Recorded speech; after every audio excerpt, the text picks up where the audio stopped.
J'aime les balalaïkas qui savent réchauffer mon cœur et me faire sourire. Eh bien bonjour, jeune humanoïde en quête de progression cinématographique. Aujourd'hui, nous allons vous parler de chant contre chant.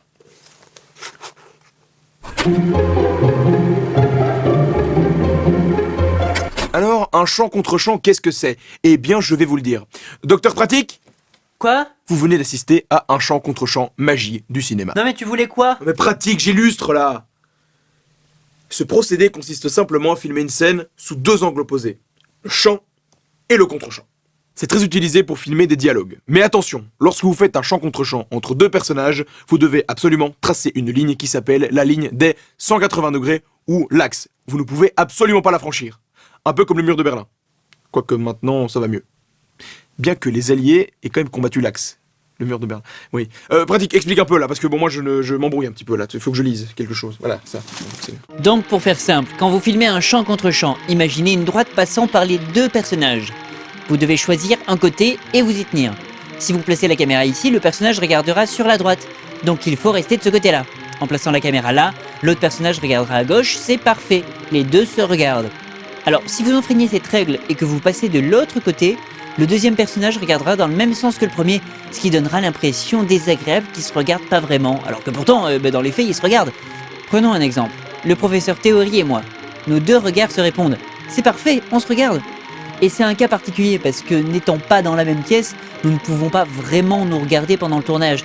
Et donc c'est autant à l'acteur qu'à la caméra de bien se placer. Si je me tourne de l'autre côté, ça fait que je regarde dans la même direction que regarde le professeur Théorie. Hein, Professeur Théorie? Théorie? C'est moi que tu parles? Bah qui tu veux que je parle d'autre? Je sais pas, tu me regardes pas. Non mais je suis là. Oh! Salut, ça va? Voilà. Donc là vous voyez ça marche parce qu'on est tous les deux de l'autre côté de l'axe. Tu veux pas qu'on revienne du côté habituel? Mais malgré tout vous êtes pas obligé de respecter ça, ça s'appelle une saute d'axe. Eh, c'est mon boulot ça!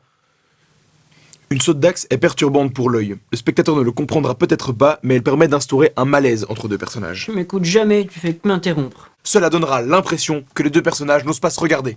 Et en termes de mise en scène, cela peut être très efficace si c'est bien utilisé.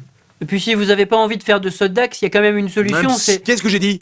Moi je m'occupe de la théorie, toi de la pratique. C'est non, on s'appelle comme ça, voilà. Eh ben vas-y, explique alors. Alors le passage de l'axe, c'est quand un personnage ou la caméra franchit l'axe ou qu'on passe par un plan de transition sur l'axe.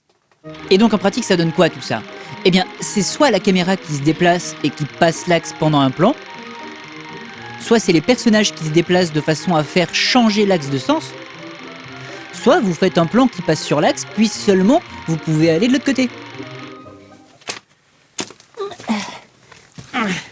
Vous voyez, je viens de faire un passage de l'axe, maintenant je suis de l'autre côté par rapport au professeur Théorie. Je te trouve un tout petit peu envahissant sur le coup, la pratique. Moi je trouve ça va. Enfin bon, ce que vous devez savoir, c'est que le passage de l'axe intervient lorsqu'un des personnages se sent par exemple déstabilisé, ou qu'il perd pied. Ouais bah je sais pas, moi je trouve que des fois les gens, ils ont juste à traverser le décor, et du coup ils se retrouvent de l'autre côté, mais ça veut pas forcément toujours dire quelque chose. Tu veux bien rentrer dans ton décor là, s'il te plaît? J'explique des trucs aux gens.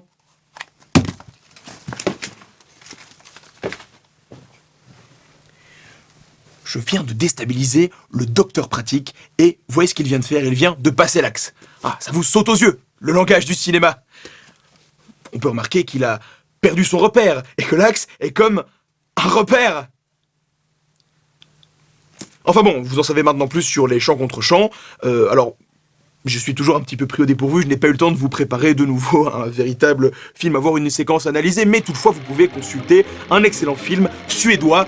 Voilà, alors je sais ce que vous allez me dire, oui, ce sont les années 60, c'est Ingmar Bergman, c'est du grand cinéma, mais ce n'est pas pompeux du tout, parce que voilà, ça raconte l'histoire d'une comédienne, une comédienne qui perd l'usage de sa voix sur scène, et du coup, on l'envoie dans un hôpital avec des Mongols, et en fait après, eh ben, elle part à la mer avec une blonde, et elle parle toujours pas, en fait.